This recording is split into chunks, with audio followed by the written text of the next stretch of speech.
Hai teman-teman, perkenalkan nama saya Serli Cahyani. Sekarang saya berada di Masjid Raya. Yuk, kita pelajari sejarahnya lebih dalam tentang Masjid Raya.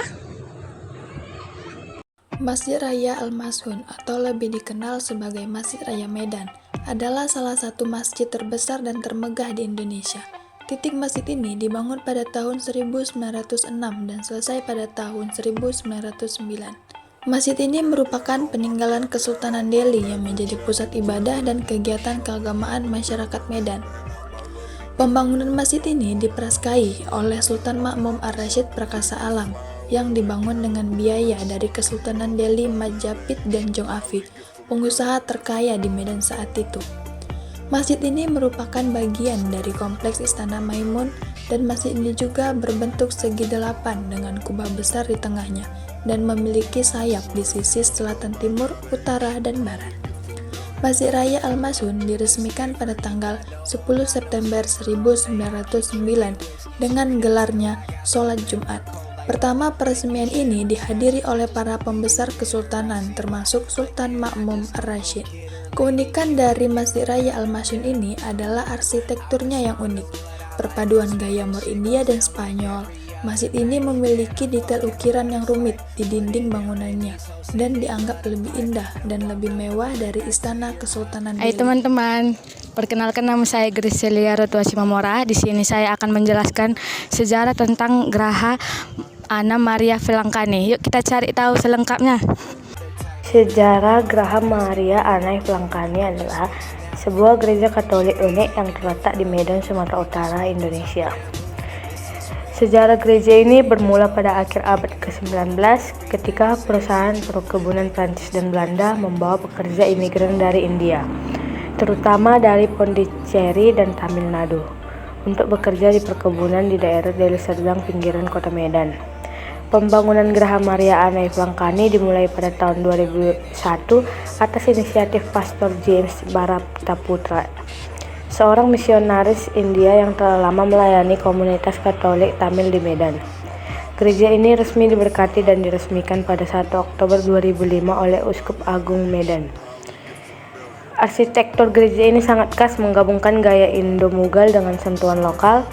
Bangunan utama terdiri dari 2 lantai dengan menara 7 tingkat yang menjulang tinggi, menyerupai kuil Hindu di India. Desain ini mencerminkan perpaduan dan agama yang harmonis, menjadikannya salah satu destinasi wisata religi populer di Medan. Geraha Maria Anna Velangkani tidak hanya berfungsi sebagai tempat ibadah bagi umat Katolik, tetapi juga menjadi simbol keragaman budaya dan toleransi beragama di Indonesia. Keunikan arsitektur dan sejarah menarik minat banyak wisatawan, baik domestik maupun mancanegara, yang ingin merasakan suasana spiritual sekaligus menikmati keindahan bangunannya. Hai teman-teman, nama saya Andriano. Di sini saya akan menjelaskan tentang Taman Makam Pahlawan. Yuk kita cari tahu sejarahnya. Taman Makam Pahlawan ini adalah tempat peristirahatan terakhir para pahlawan nasional yang telah gugur. Taman Makam Pahlawan Nasional Utama Kalibata atau TMP Nasional Utama Kalibata adalah sebuah pemakaman militer di Kalibata, Jakarta Selatan.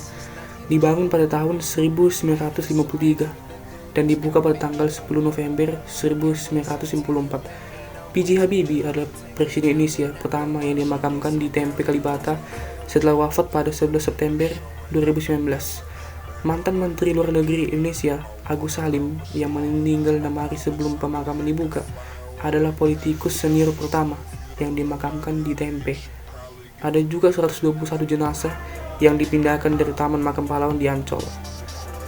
Pemerintah menetapkan Hari Pahlawan jatuh pada 10 November. Peringatan Hari Pahlawan tersebut merupakan bentuk kepedulian bangsa pada perjuangan leluhur demi mempertahankan kemerdekaan. Selama peperangan, telah banyak putra-putri bangsa yang gugur. Untuk memberikan penghormatan terakhir, maka dikenallah istilah Taman Makam Pahlawan. Hai teman-teman, nama saya Arfiano.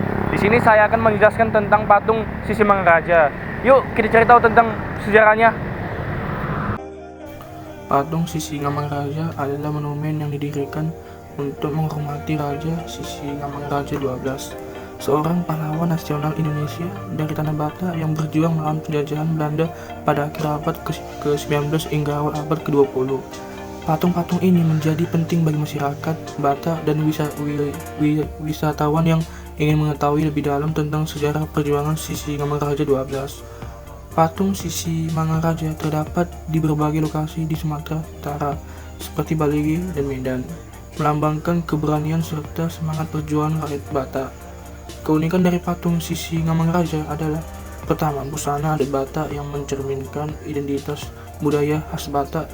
Yang kedua, pose gagah dengan senjata tradisional, membawa pedang atau tombak yang melambangkan kepemimpinan dan semangat juang. Ketiga, lokasi bersejarah. Yang keempat, simbol nasionalisme, menjadi pengingat akan nilai perjuangan dan keberanian rakyat Batak melawan kolonialisme, yang artinya menginspirasi masyarakat tentang perjuangan melawan penjajahan. Selamat siang teman-teman, perkenalkan nama saya Priska. Sini saya sedang berada di Museum Negeri Medan, atau bisa juga disebut dengan Museum Gedung Arca. Sini merupakan tempat penyimpanan benda-benda atau penyimpanan pada sejarah zaman purba. Jika teman-teman ingin tahu sejarah selengkapnya, mari ikuti saya. Museum Gedung Arca ini merupakan tempat penyimpanan benda peninggalan sejarah pada masa peradaban manusia tahun 1945 hingga 1950. Museum ini yang berada di Jalan Hamjoni, Kota Medan, Sumatera Utara ini menyimpan koleksi berbagai benda peninggalan peradaban manusia dari masa prasejarah atau masa zaman purba. Baik teman-teman, jika kita jalan di lantai pertama di sebelah kanan dari pintu masuk, bisa kita lihat itu ruangan merupakan ruangan megalitikum, dan kemudian adalah masuknya Hindu-Buddha, masa Islam, dan masa kolonialisme. Lantai 1 ini menceritakan tentang perjuangan kemerdekaan Indonesia, khususnya di Sumatera Utara pada masa tahun 45 sampai 50. Sekaligus koleksi-koleksi yang bisa dipakai pejuang kita termasuk bambu runcing dan perang panjang pada zaman pemberontakan sehingga mengakibatkan Indonesia merdeka.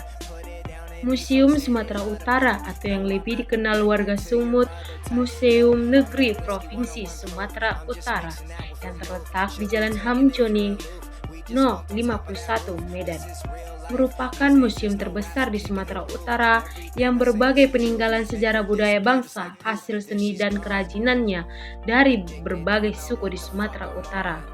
Museum ini dibangun pada tahun 1954 dan diresmikan pada tanggal 19 April 1982 oleh Menteri Pendidikan dan Kebudayaan Dr. Daoud Joe Soef.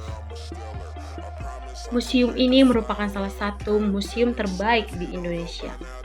Museum Negeri Provinsi Sumatera Utara adalah lembaga di bawah naungan Dinas Kebudayaan. Nah, teman-teman, museum ini merupakan pariwisata dan ekonomi kreatif Provinsi Sumatera Utara yang bertugas mengelola dan mengembangkan museum sebagai pusat pendidikan, penelitian, dan pelestarian warisan budaya. Museum ini berfungsi sebagai tempat untuk menyimpan dan merawat, memamerkan, dan mengkomunikasikan berbagai koleksi yang mencerminkan kekayaan sejarah, budaya, dan seni Provinsi Sumatera Utara. Nah, teman-teman, museum ini diresmikan pada tanggal 19 April 1982. Hai teman-teman, perkenalkan nama saya Yohana. Di sini saya akan menjelaskan tentang sejarahnya Istana Maimun. Ikutin saya terus ya. Istana Maimun. Istana Maimun adalah istana Kesultanan Delhi yang merupakan salah satu ikon kota Medan, Sumatera Utara. Istana ini terletak di Jalan Brigadir Jenderal Katamso, Aur Medan, Maimun.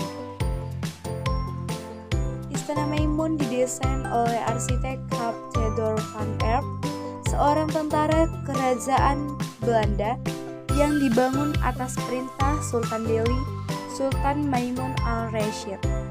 Pembangunan istana ini dimulai dari 26 Agustus 1888 dan selesai pada 18 Mei 1891. Istana Maimun memiliki luas sebesar 2.772 meter dan 30 ruangan.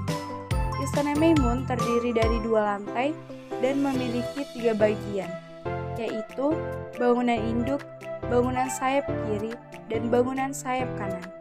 Bangunan istana ini menghadap ke timur dan pada sisi depan terdapat bangunan Masjid Al-Masyun atau yang lebih dikenal dengan sebutan Masjid Raya Medan.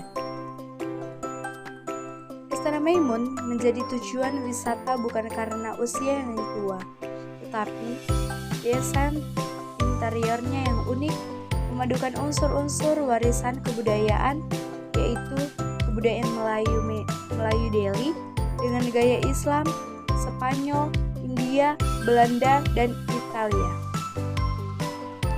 Istana Maimun merupakan salah satu tujuan wisata sejarah di kota Medan yang masih ada. Tempat atau mengenal istana yang dibangun di zaman Kesultanan Delhi ketika mencapai puncak kejayaan saat berada di bawah kepemimpinan Sultan Mahmud Al-Aizid Perkasa Al-Masyah. Pada masa itu pula, tepatnya di tahun 1881. Istana Maimun saat ini telah menjadi destinasi wisata baik bagi wisatawan lokal maupun luar negeri. Kita lihat di sini ada tempat peninggalan, yaitu barang yang ditinggalkan Sultan, yaitu tempat tidur, senjata, dan lukisan-lukisan gambar yang menyatakan Sultan Delhi.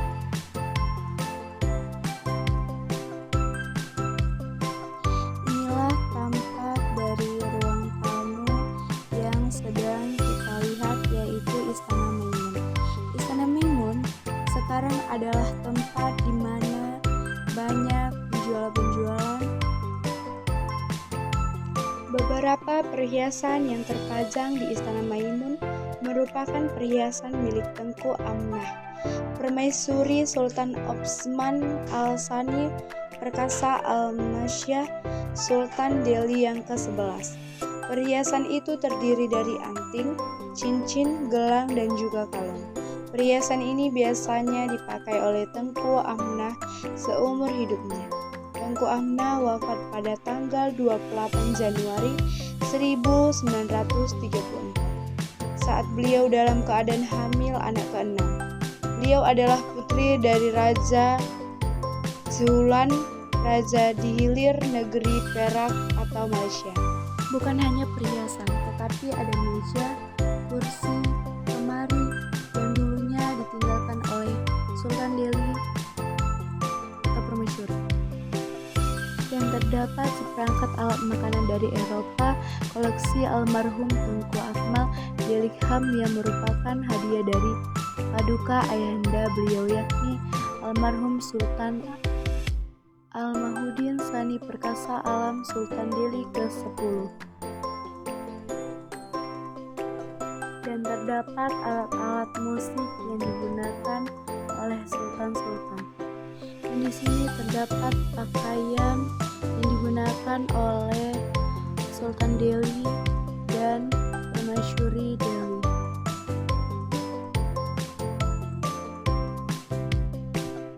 Dan beberapa senjata-senjata yang digunakan oleh Sultan-Sultan Delhi pada zaman dahulu. Meriam Puntung. Meriam Puntung. Konon meriam tersebut adalah jelmaan putri hijau yang bernama Mambang Khayali dari kerajaan Delhi. Menurut legenda tersebut, putri hijau menjelma menjadi meriam untuk menjaga istana dari serbuan pasukan Raja Aceh yang cintanya ditolak oleh sang putri. Asal-usul meriam puntung. Meriam puntung merupakan salah satu benda bersejarah yang terdapat di Istana Maimun. Meriam ini konon merupakan jelmaan dari adik putri hijau dari kerajaan Harun. Meriam ini juga konon menjadi simbol ketegasan komitmen Sultan Delhi. Legenda Meriam Puntung. Menurut legenda, putri hijau menjelma menjadi meriam puntung untuk menjaga istana dari serbuan pasukan Raja Aceh yang cintanya ditolak oleh sang putri. Konon, Ada suara-suara aneh yang terdengar dari lubang di ujung meriam puntung, seperti suara air terjun dan suara kuda. Situs Meriam Puntung. Situs Meriam Puntung berada di halaman Istana Maimun. Pecahan meriam puntung lainnya berada di Desa Sukanalu, Kecamatan Buszahe, Kabupaten Karo, Sumatera Utara.